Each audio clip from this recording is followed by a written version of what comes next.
রাজ্যে আসন্ন স্বশাসিত জেলা পরিষদ নির্বাচন এবং ধর্মনগর বিধানসভা কেন্দ্রের উপনির্বাচনকে কেন্দ্র করে রাজনৈতিক তৎপরতা তুঙ্গে। এই দুই গুরুত্বপূর্ণ নির্বাচনকে সামনে রেখে আগরতলাস্থিত প্রদেশ কংগ্রেস ভবনে এক বিশেষ সাংগঠনিক বৈঠকের আয়োজন করা হয়। বৈঠকে দলের রণকৌশল নির্ধারণ ও প্রার্থী তালিকা নিয়ে বিস্তারিত আলোচনা হয়েছে। বৈঠক শেষে সংবাদ মাধ্যমের মুখোমুখি হয়ে প্রদেশ কংগ্রেস সভাপতি আশিস কুমার সাহাব কয়েকটি গুরুত্বপূর্ণ সিদ্ধান্তের কথা জানান। আসন্ন এডিসি নির্বাচনে কংগ্রেস একক শক্তিতে লড়াই করার ইঙ্গিত দিয়েছে। প্রদেশ সভাপতি স্পষ্ট জানিয়েছেন যে কংগ্রেস দল এডিসির 28টি আসনে প্রার্থী দেওয়ার প্রস্তুতি নিচ্ছে। ধর্মনগর বিধানসভা কেন্দ্রের উপনির্বাচনের জন্য প্রার্থীর নাম প্রায় চূড়ান্ত। খুব শীঘ্রই কেন্দ্রীয় নেতৃত্বের অনুমোদনের পর আনুষ্ঠানিকভাবে প্রার্থীর নাম ঘোষণা করা হবে। বৈঠক থেকে বামফ্রন্ট তথা সিপিএমের অবস্থান নিয়ে অসন্তোষ প্রকাশ করা হয়েছে। কংগ্রেস নেতৃত্বের দাবি, ধর্মনগর উপনির্বাচনে সিপিআইএম দল ইচ্ছাকৃতভাবে এবং একতরফাভাবে প্রার্থী ঘোষণা করেছে, যা রাজনৈতিক সমীকরণে কিছুটা জটিলতা তৈরি করেছে। এই বিষয়ে কংগ্রেস তাদের পরবর্তী অবস্থান দ্রুত স্পষ্ট করবে বলে জানানো হয়েছে। আগরতলা থেকে নিজস্ব প্রতিনিধি রিপোর্ট, টিভি 100 বাংলা।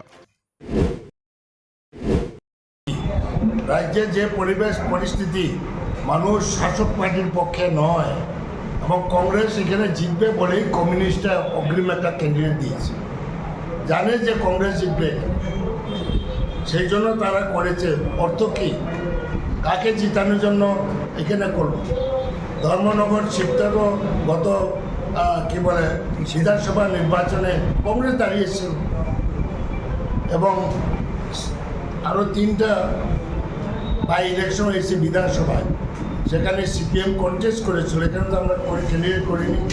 তারা জানে যে এবার কংগ্রেস জিতবে, ওইখানে বিরোধীরা জিতবে, তার জন্য অগ্রিম এভাবে করছে। অর্থ কী, ভিতরে কোনো রহস্য আছে যদি, কিন্তু একটা আছে, দেখা যাক, আমরা চিচিং ভাগ করবো, সময় আছে। বিজেপি আর মথার মধ্যে যে এই যে দ্বন্দ্ব, কি বলবেন আপনি? বিজেপি মথার মধ্যে দ্বন্দ্ব, এই দ্বন্দ্বর মধ্যেই তো আমরা বেনিফিট নিতে চাই। এটা তো পলিটিক্স, তারা দ্বন্দ্ব, শাসক পার্টির মধ্যে যত দ্বন্দ্ব হবে ততই আমাদের লাভ।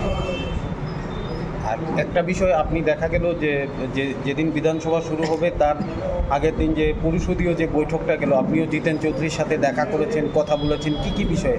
তখন কি আপনি বলেননি যে এই ধর্মনগরের বিষয় নিয়ে? তার আগে না, এবার পলিটিক্সের ব্যাপার, কারণ আমরা বিজনেস অ্যাডভাইজারি কমিটি মিটিং ছিল, এখন যখন বেরোলাম উনিও বলছেন চলেন না আমার এখানে একটু চা খাই, গেলাম। এরপরে সাংবাদিক বন্ধু যে বাইরে উঠ পেতে আছে, আমি তো জানতাম না, আমরা কোনো আলাপ হইনি।